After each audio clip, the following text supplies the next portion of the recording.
Mateo 15, del 29 al 39, y vamos a leer hasta nada más al 31. Note la palabra de Dios. Dice: pasó Jesús de allí y vino junto al mar de Galilea, y subiendo al monte se sentó allí. Y se acercó mucha gente que traía consigo a cojos, ciegos, mudos, mancos y otros muchos enfermos, y los pusieron a los pies de Jesús y los sanó. De manera que la multitud se maravillaba, viendo a los mudos hablar, a los mancos sanados, a los cojos andar y a los ciegos ver, y glorificaban al Dios de Israel. Hasta ahí la palabra del Señor, hermano. En esta mañana, hermano, vamos a concluir este capítulo. Mateo nos ha regalado 3 sermones: autoridad contra tradición, la mujer cananea que predicó el pastor Rubén, y en esta mañana vamos a predicar un Cristo incalculable, y la alimentación a los 4,000. Entonces tenemos mucho que abarcar esta mañana. Espero que ya tengan su cafecito, sus donas, su huevito ahí, para que estén atentos a la palabra de Dios. Cuando era pequeño, yo veía los carros que decía Limited Edition. Algunos carros tenían Limited Edition, especialmente los Ford, los Chevrolet. Y decía, ¿por qué tienen esos ciertos carros una plaquita atrás, Limited Edition? Bueno, más tarde descubrí que hay compañías de autos que hacen un cierto producto y un cierto cantidad de carros Limited Edition. Puede ser 5,000, 10,000, 15,000 que solamente hay en todo el mundo. Entonces hay un cierto límite de esos carros, y hoy en día hay aún más, ¿verdad? Con todo lo que, con todas las marcas que hay, los productos sacan un cierto limited edition para que tú te sientas que eres solamente excluido, tú solamente tengas ese carro limited, que son muy pocos allá afuera.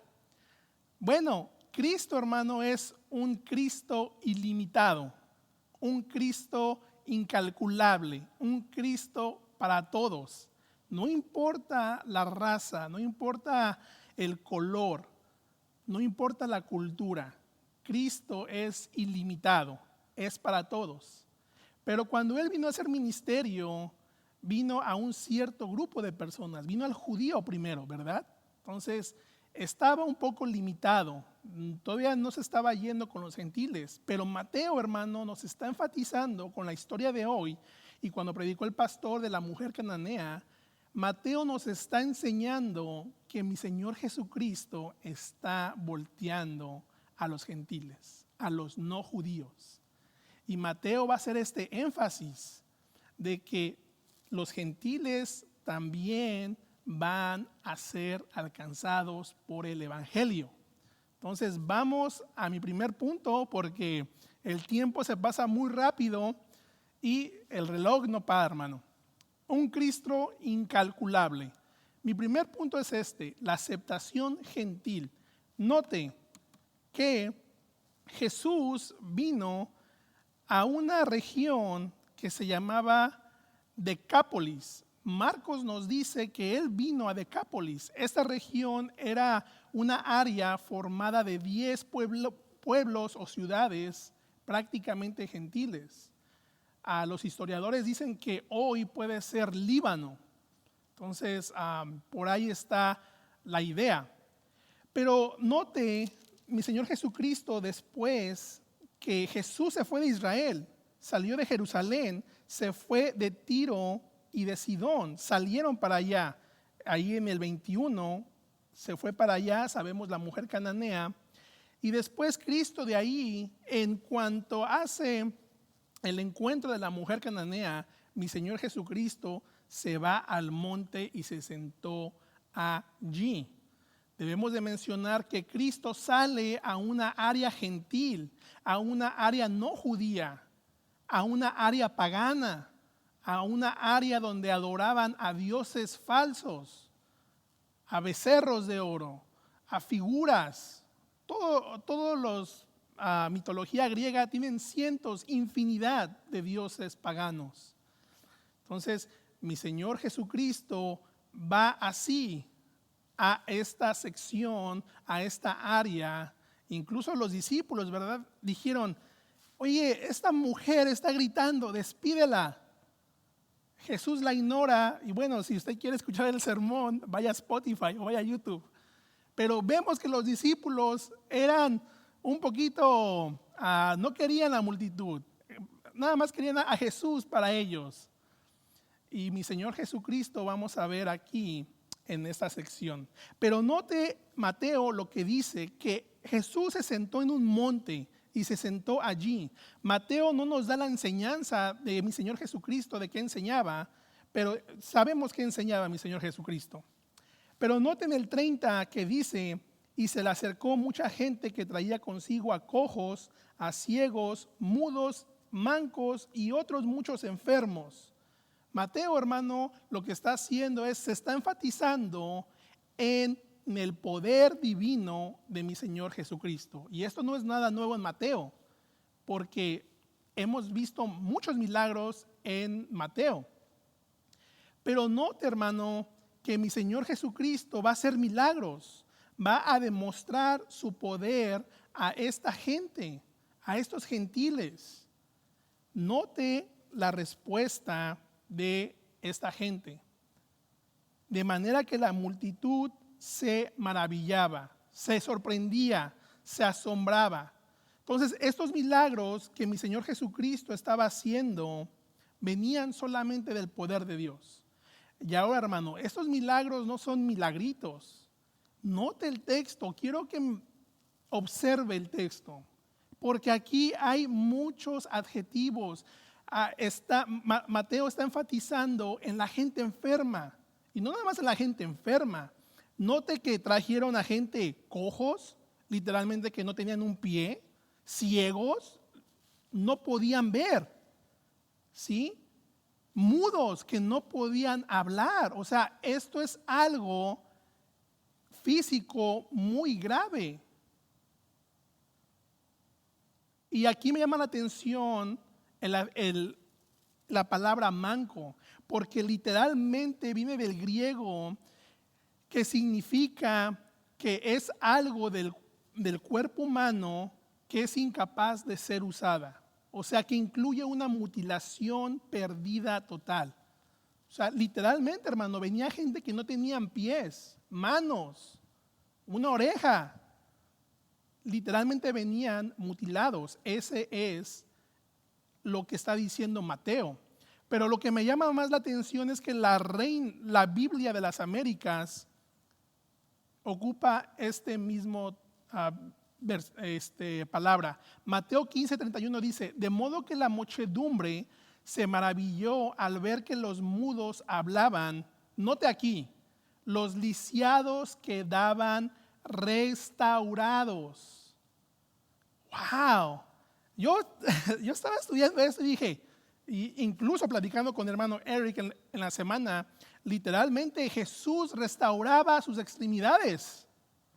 Ese es el poder divino de Dios.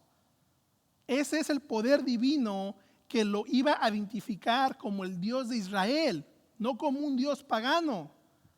Por eso la gente se sorprendía, se maravilló. Y aún más, en Mateo 18:8, Mateo usa este término de mutilación. Note, y si tu mano o tu pie te es ocasión de pecar, córtatelo. Es el mismo raíz cuyo del verbo griego, y échalo de ti. Te es mejor entrar en la vida manco. O sea, literalmente, te es mejor entrar al cielo mutilado o cojo que teniendo 2 manos y 2 pies ser echado en el fuego eterno. O sea, literalmente, hermano, yo quiero enfatizar que las personas que buscaban ayuda eran gravemente deformes. eran gravemente deformes, porque Mateo lo está haciendo enfático. Cojos, ciegos, mudos, mancos, enfermos. 5 adjetivos usa para describir a esta multitud. Y eso es algo sorprendente. A mí me sorprende.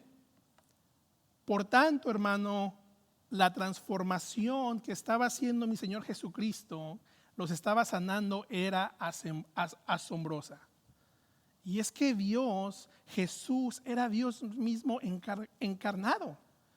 Por eso la muerte no se pudo enseñorear de mi Señor Jesucristo, porque Él era la vida y la resurrección. Hacía estos milagros, enfatizaba su poder, el poder divino. Por eso es la respuesta de la gente.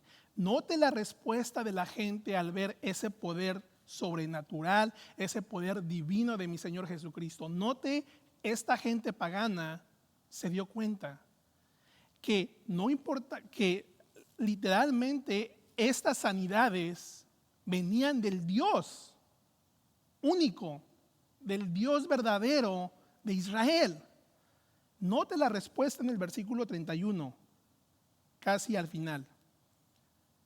Esta gente se maravillaba, se sorprendía porque los mudos hablaban, los mancos sanaban, los cojos andaban y los ciegos veían. ¡Wow! Sorprendente. Pero note su respuesta, y Mateo hace énfasis en esto. Esto es el punto, eso es el objetivo. Glorificaban al Dios de Israel. Lo honraban, lo exaltaban, lo enaltecían. Ellos sabían que sus dioses paganos no podían hacer este poder. Y sabiendo del poder de mi Señor Jesucristo, porque no son los primeros milagros, ¿verdad? Ya Cristo tenía una fama en sanar a las multitudes. Pero vemos que Mateo está enfatizando que esta gente le adoraron. Incluso los discípulos, ¿verdad? Cuando mi Señor Jesucristo caminó en el mar y Pedro camina, y cuando Jesucristo se sube a la barca, ¿qué dicen los discípulos? Realmente te alabaron, realmente tú eres el Dios verdadero. Ese es el punto de Mateo, hermano, glorificar a Dios en medio de Jesucristo, porque Jesucristo es el único mediador al cielo. Pero lastimosamente, hermano, cuando nosotros vemos el texto, vemos este poder, realmente vemos que es realmente sorprendente. Y lastimosamente, en los últimos 100 años, 200, el movimiento carismático quiere imitar el poder de Dios, pero se quedan cortos, porque Dios ya no tiene que autentificar el ministerio de Jesús y de la iglesia primitiva, porque ya todo está revelado en este libro, hermano, aquí.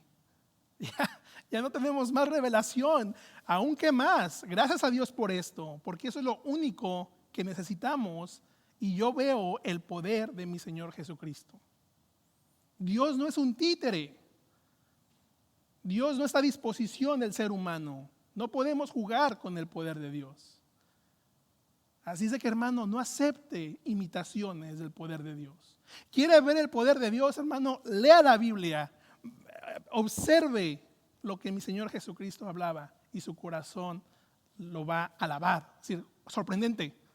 Este es el Dios que me ha alcanzado. Ese es el Dios que ha tenido gracia en mi vida.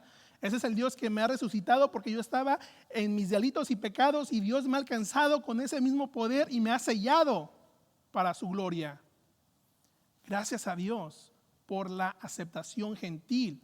Pero note la aceptación gentil. Lo alabaron, lo exaltaron, recibieron su enseñanza. Realmente, hermano, es sorprendente este punto. Así, hermano, que esta gente le dio crédito. Y cuando la gente de esa región de Decápolis vio esta perfección, sabía que todo era divino atrás.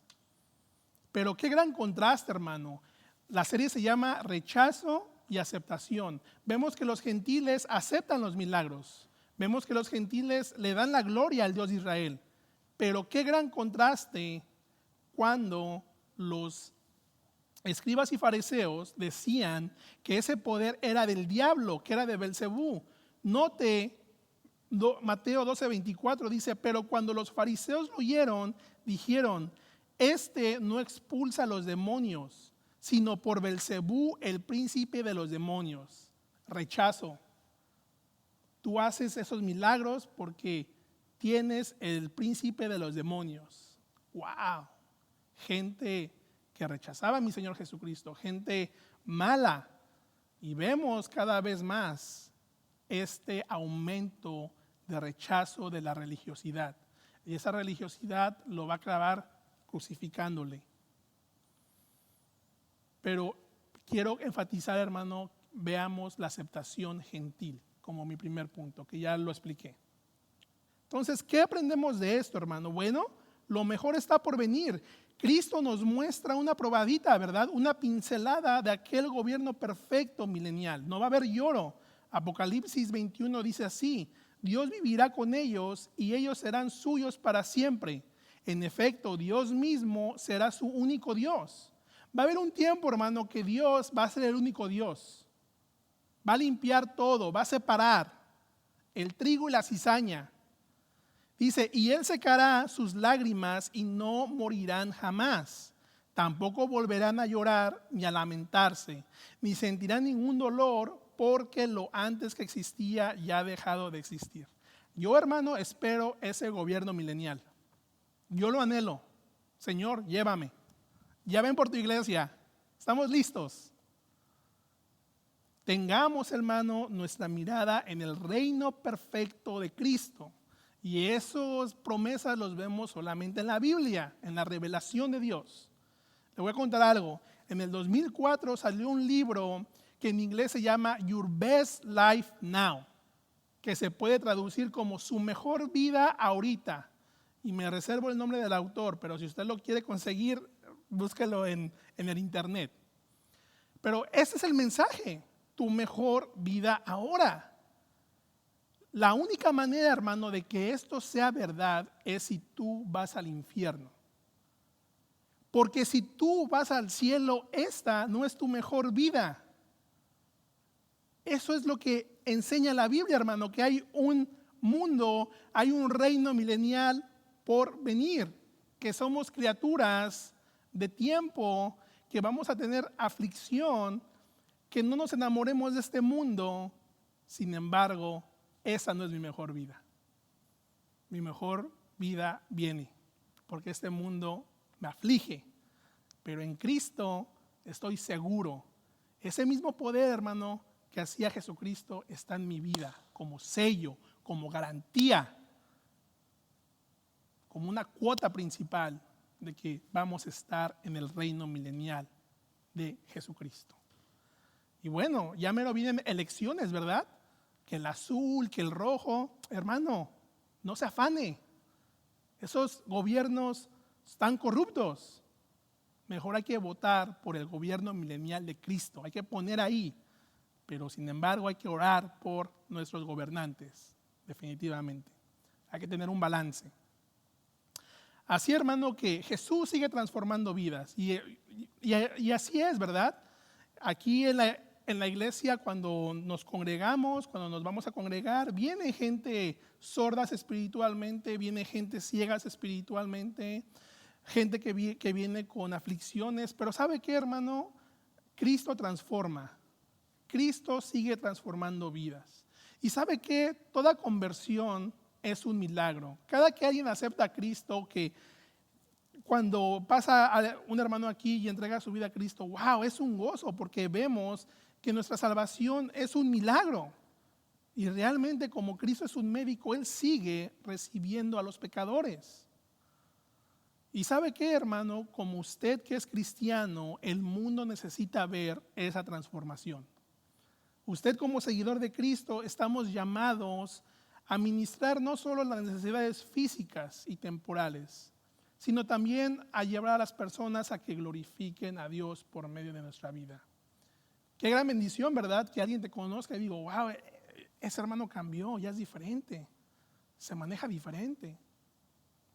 Eso es lo que quiere Cristo, un cambio, una transformación, porque Cristo, hermano, es nuestro molde a seguir. Y vamos al segundo punto, hermano. Tengo compasión.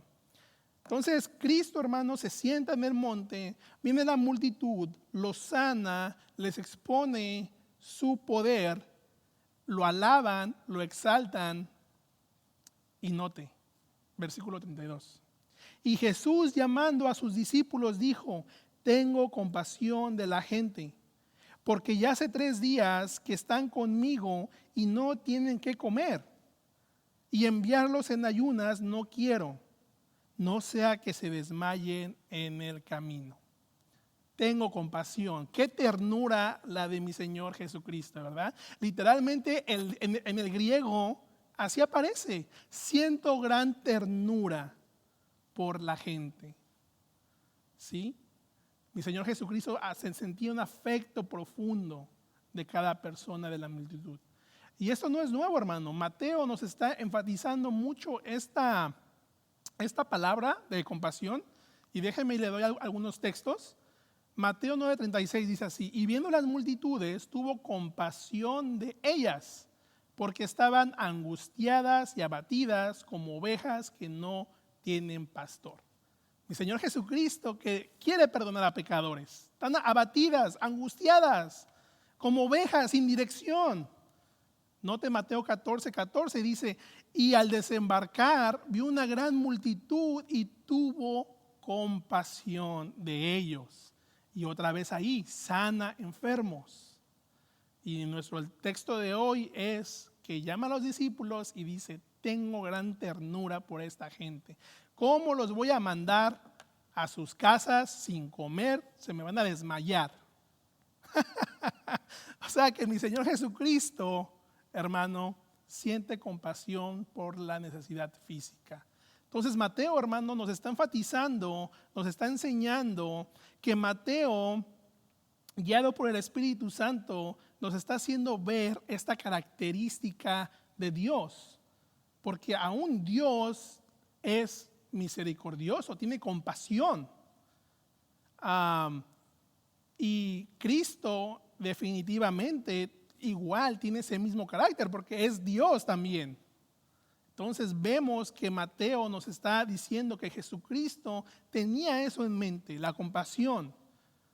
Y Jesucristo le estaba enseñando esto a sus discípulos, porque no pierda de vista que los discípulos están en entrenamiento, los está entrenando. Eso es lo que yo veo en el texto. Pobres discípulos, los está entrenando. Entonces es verdad, hermano, que nosotros como carne es un obstáculo, ¿verdad? A veces vienen pensamientos malos, pero imagínese, hermano, usted debe de echarse un buen desayuno, especialmente el domingo, antes de venirse a la iglesia, porque si no la carne le va a ganar.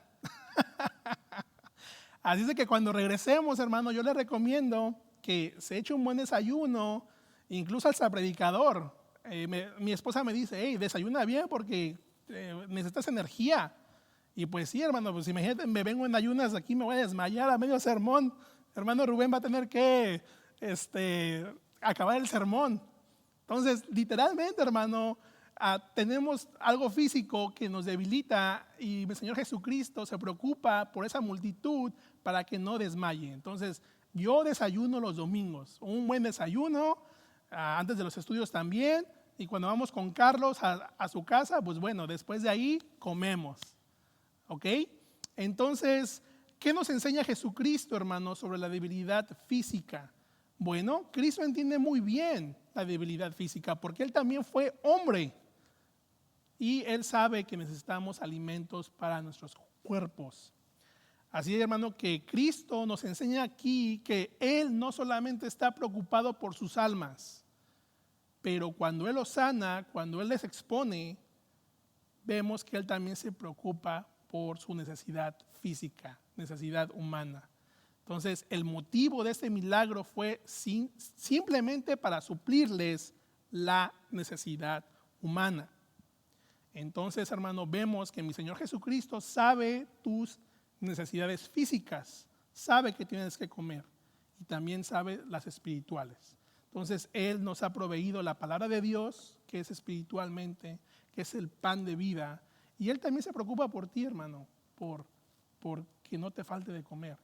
Y también eso es lo que hace la iglesia, ¿verdad? También ayuda físicamente, espiritualmente, y aquellos hermanos que están necesitados, también la iglesia está llamada a tener compasión, a tener cierta empatía, lo que se le llama benevolencia. Pero eso es, hermano, física y espiritual. Así es de que tenemos un Dios, hermano, que se preocupa por nosotros. Amén. Gracias al Señor. Y mi último punto, hermano, porque ya me quedan 10 minutos.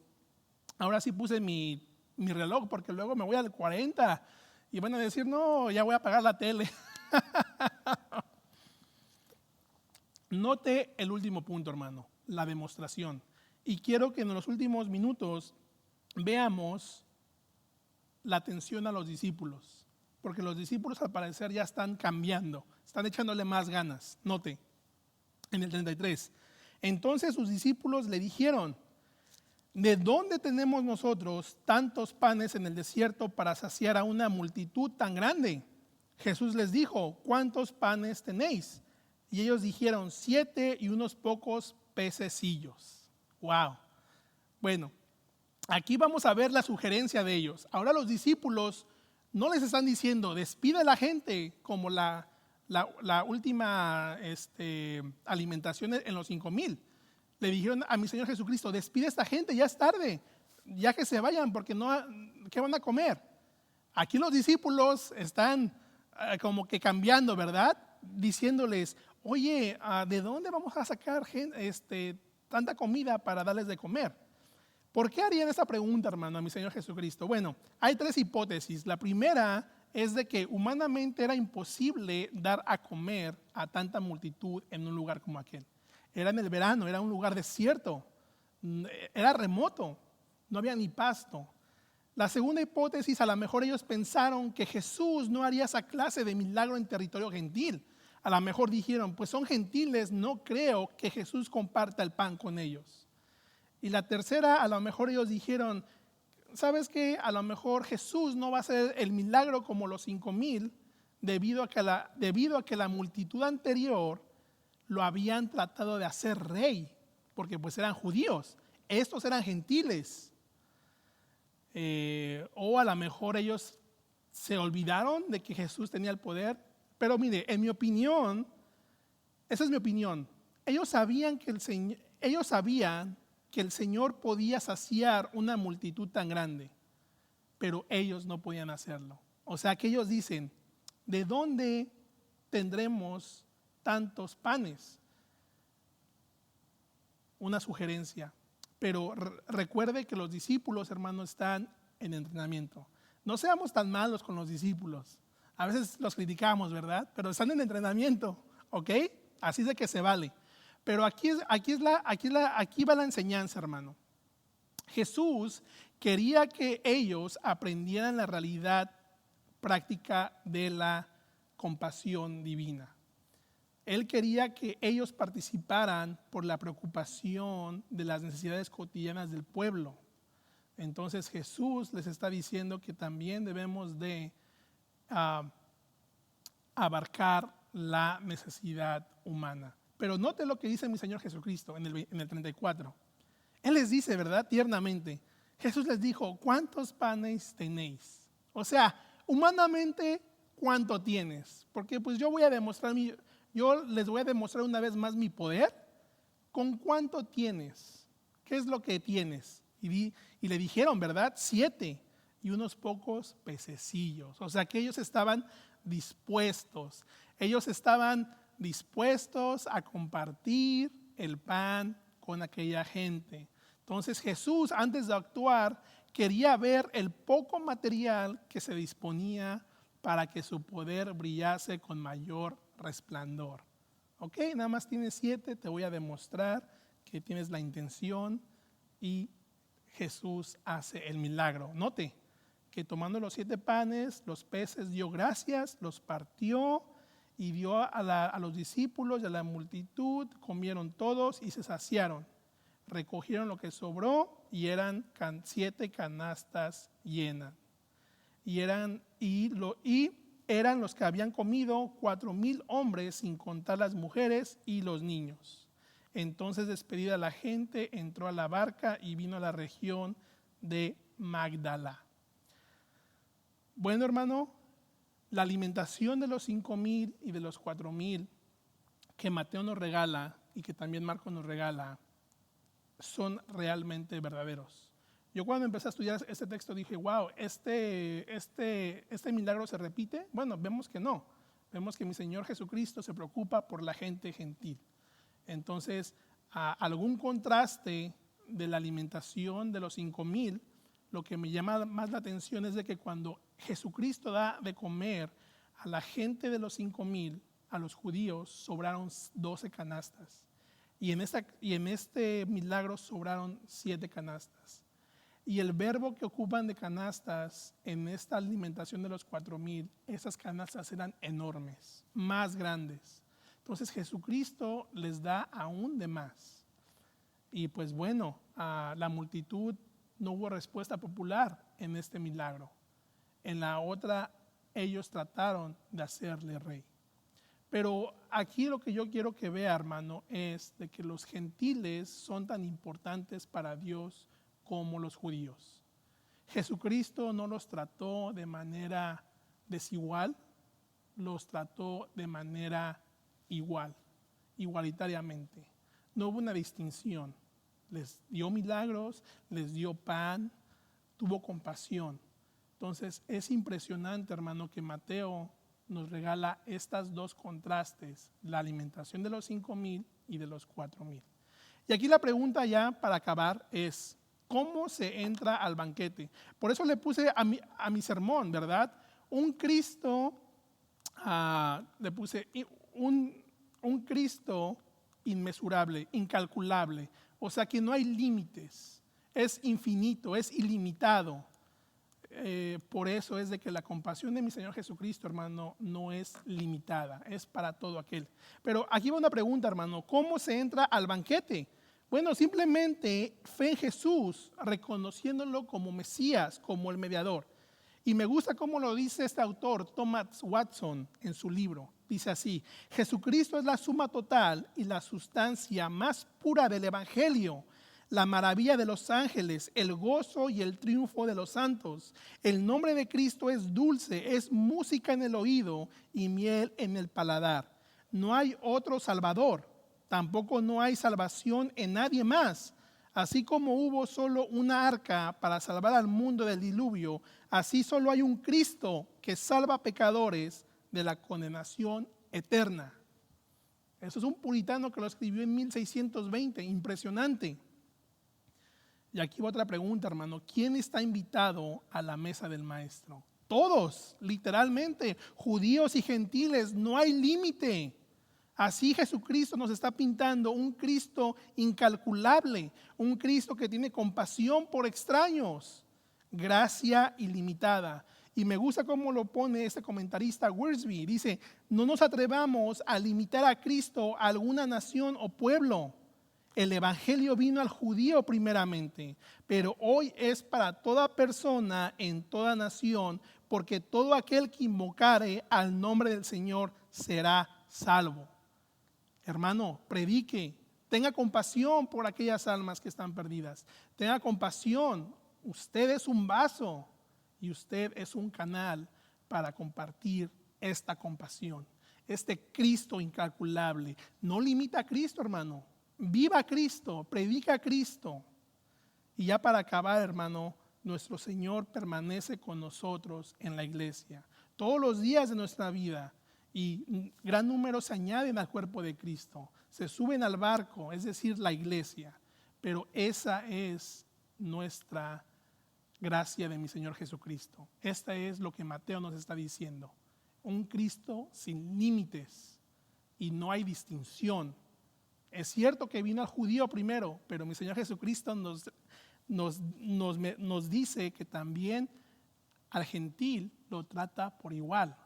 Wow, hermano, excelente. Y ya para acabar, Hebreos 4:14 dice así, porque como cristiano, hermano, tenemos confianza en Cristo. Dice así, teniendo pues un gran sumo sacerdote que trascendió los cielos, Jesús, el Hijo de Dios, retengamos nuestra fe, porque no tenemos un sumo sacerdote que no pueda compadecerse de nuestras flaquezas, sino uno que ha sido tentado en todo como nosotros, pero sin pecado. Hermano, esta es nuestra confianza en Cristo. Aún en esa pandemia, no limitemos a Cristo. Dios tiene un plan y aún esta pandemia puede ser usada por Dios como compasión para aquellos que no le conocen. Qué tremendo, hermano. No sabemos, pero es algo sorprendente. Así es, hermano, lo invito a que predique. Cristo no lo tenga en una cajita, no lo tenga en una bola de cristal, hermano.